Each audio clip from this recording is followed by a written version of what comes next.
19mm socket. We're going to take the lug nuts out, and these are studs. So when you get to the last one, you're going to have to hold the tire. I'm going to set these aside. So the last one, spin it so it's on the bottom.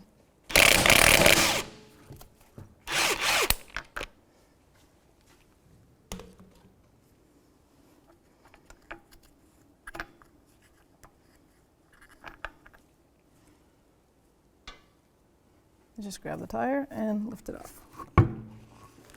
So locate the caliper. These are the caliper sliding boots. They have covers on them. So we're going to pop these covers off. Bottom, then the top one. And we'll get our Allen head socket to remove caliper pins. So 7mm Allen head is the size of the slider pins.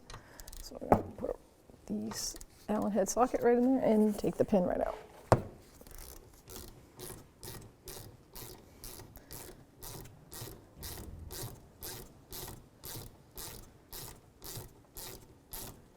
Let's see if we can get to the bottom one. Same on the bottom.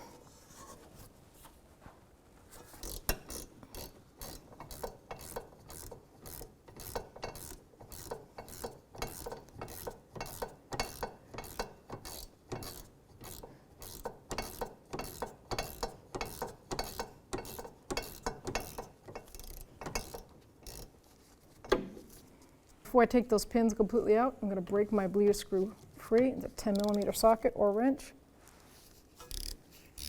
And I'm going to push my piston back to confirm my caliper is good. Take a screwdriver. I've got a catch bucket underneath. And I'm going to try to push this thing right back.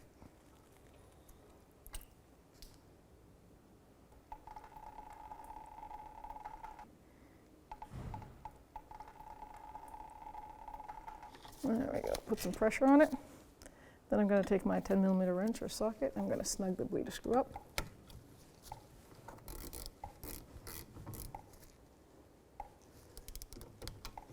And now we're going to remove the anti-rattle clip spring here on this caliper. Just take a pry bar or screwdriver, and there it is. Pretty simple. Now that we've loosened our pins already, we're just going to slide the actual pins right out of the caliper boots. There's one, that's the top one. And then the bottom one. Okay. And the bottom caliper pin.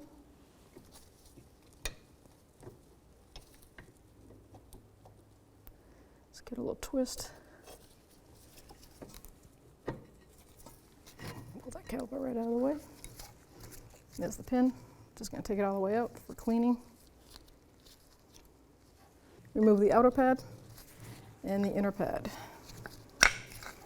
So now we're going to take the caliper bracket off of the knuckle. You have two mounting bolts, top and a bottom, 13mm socket or wrench.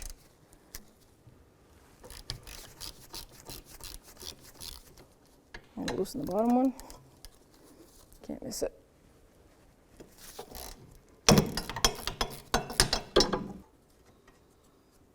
There's the bottom. There's the top. And just pull the bracket right off. Now, in order to remove this rotor, we need to take this guide pin off. 10mm socket. Back it off.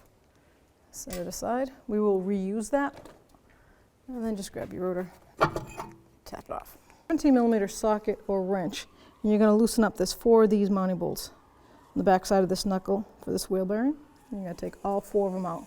2 in the rear and then 2 on the other side.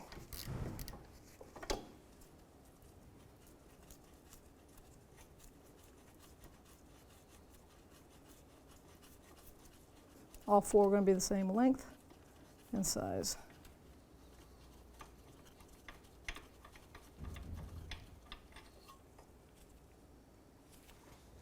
So the location for the wheel bearing bolts in the rear facing the trunk area, the bottom one is right here.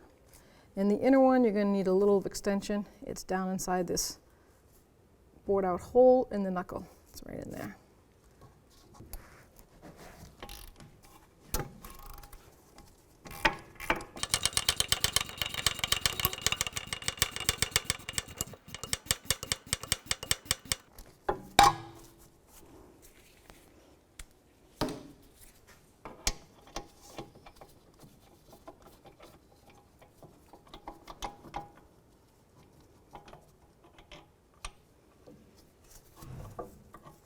Bottom one, you're gonna really need a wrench on. At least you can break it free.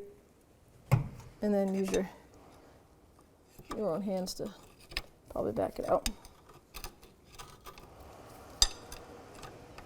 There you go. Yep. We don't have to take it all the way out. We just have to let it sit there because we're going to reuse it on the new wheel bearing. Now we're going to remove our axle center hub nut. Actually, it's a bolt on this vehicle, and it's a 14mm socket.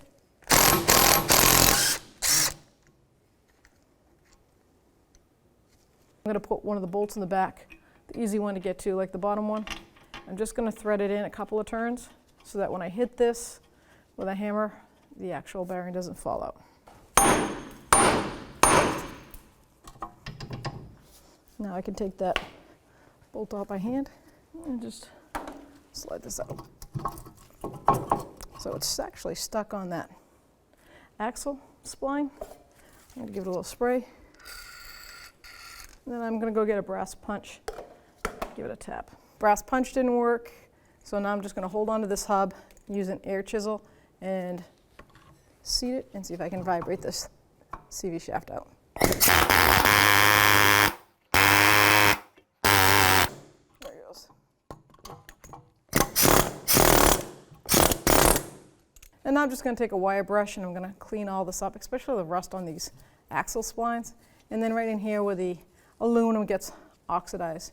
Watch out for this right there. That is your ABS sensor. It's plastic. We don't want to break that. I'm going to take some, I like to use copper. You can use silver, the anti-seize.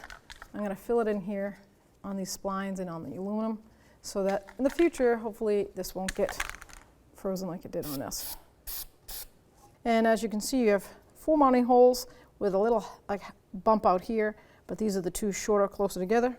So we're going to take our wheel bearing and line it up the best we can. Like it, those splines.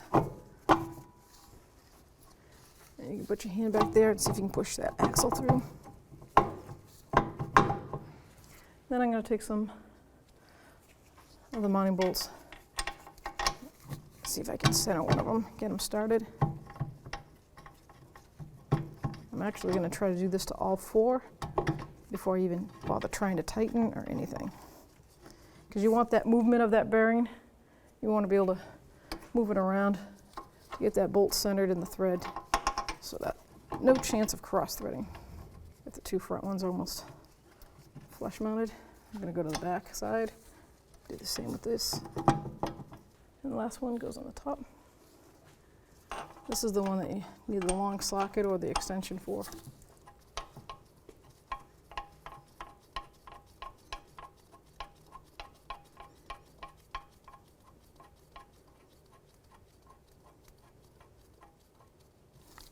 All right, I'm going to get my 17mm socket and I'm going to snug these all up before I torque them. So whenever I tighten anything, I like to go in a crisscross pattern. So I just snug this one up with my electric ratchet, 3/8 drive, and then I'm going to go down to the bottom opposite side.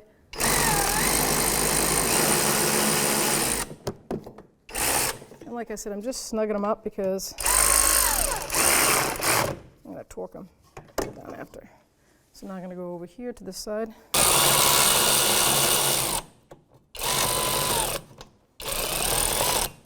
So the rear wheel hub bolts mounting to the knuckle.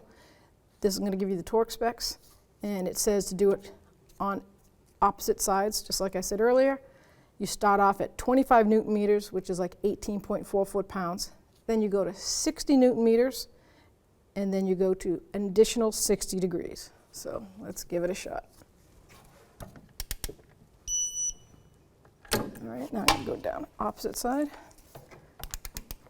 So the sockets are, size is 17mm, and I got a nice, just a chrome swivel socket.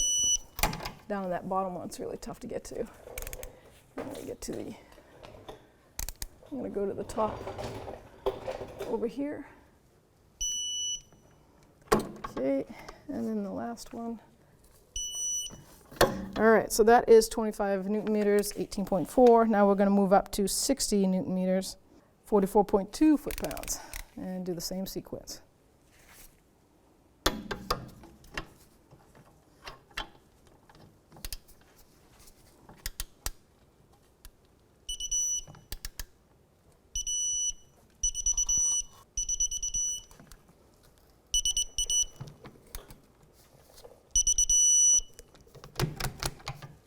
So the last part was that I said additional 60 degrees. I have an angle meter on this torque wrench. If not, it's a smidge after 45 degrees, which is a quarter of a turn.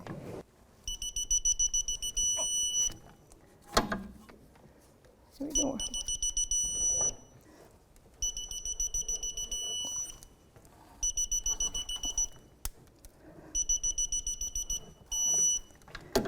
Put the axle bolt in, that goes through the center of the shaft here. I clean the bolt with a wire brush and I put new thread locker on there, medium weight. Manufacturer does say please replace with a new axle bolt, but I'm not going to go to Volvo.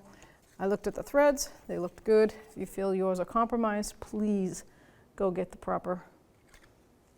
another new bolt. And that is a 14 millimeter. We're going to end up I'm just going to hand tighten this because the torque on it is so light. It's only 37 foot-pounds.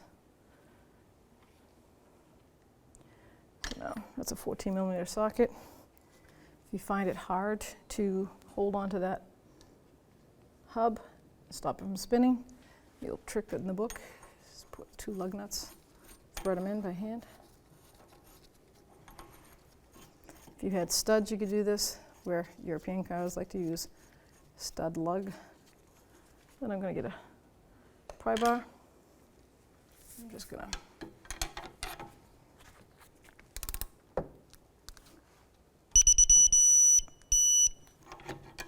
and now I'm going to remove the wheel studs. Make sure your hub is clean. Then I'm going to take some Never Sees. I use copper because it's high temp. I'm just going to spray the surface so that way the rotor doesn't get stuck on it.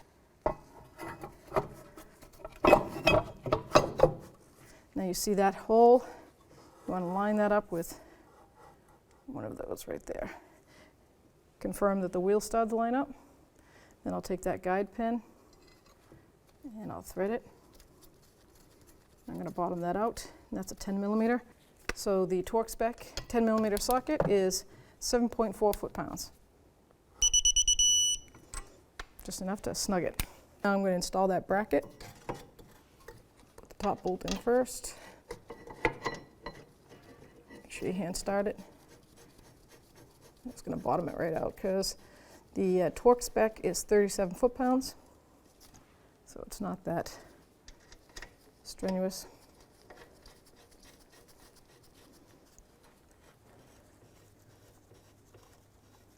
Get the torque wrench. The socket is a 13 millimeter and it's 37 foot-pounds.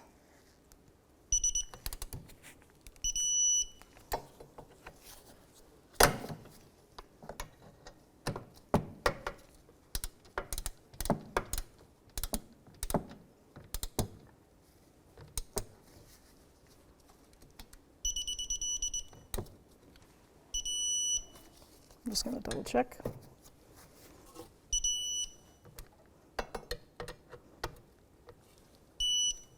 You've got those 3 clips.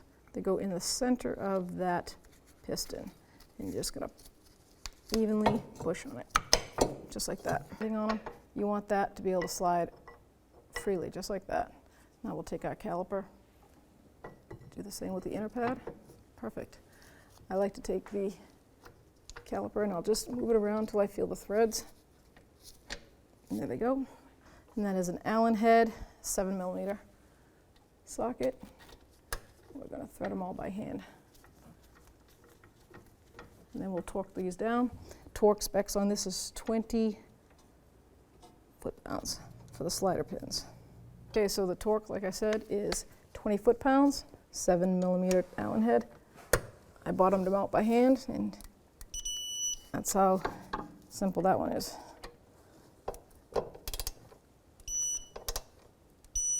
Yep. And now these have caps. We're going to put the caps on the end.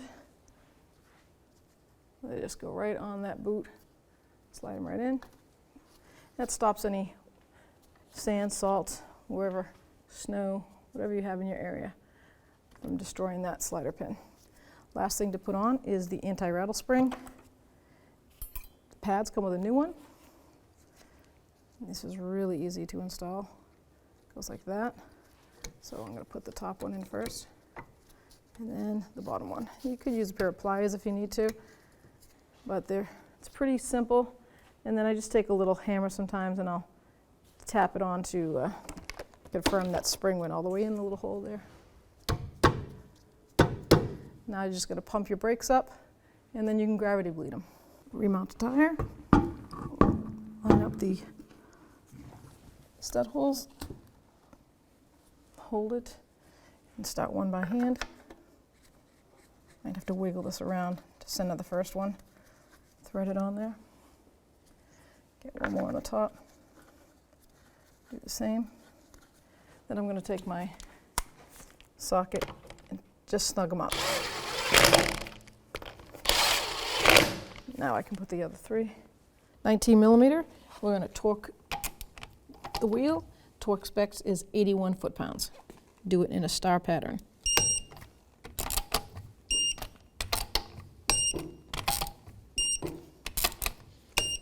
Double check.